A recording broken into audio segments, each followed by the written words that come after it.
MTDCNC have travelled to Bradford to Tecnair.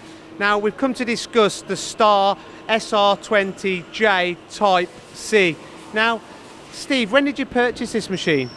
We've had the Star for around 18 months. Now, this particular component that we're looking at here today, how did you use to manufacture this particular component before you had the Star? This component consisted of 3 different operations, 3 setup times, 3 separate machines. So I'm taking 2 turning operations, 1 milling operation? That's correct, yeah. So roughly how long did that component take to manufacture before you had this particular machine? We were up at about 3.5 minutes to complete the entire component. And how long does it take now? It's down to 80 seconds.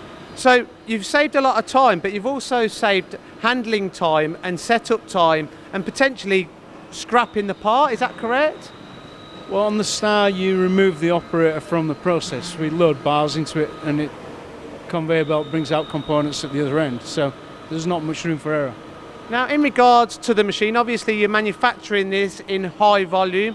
What's the repeatability like? The Star supports the component right at the point of cutting all the time, which makes the accuracy far more than any other machine that we've got.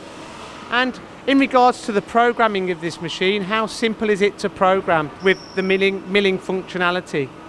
It's just ISO programming, 2-day training course. We were all up to speed on it. And what was the support and the training like that Star gave you? The training was as much as you required to get going initially. They're always available on the phone to talk you through any issues. And is this the only type of component that you're manufacturing on the Star? You've got other variants? No, since we've started with Star, we're now trying to move as much as we can over to it. With 2 spindles running at the same time, you're half the cycle time of most components.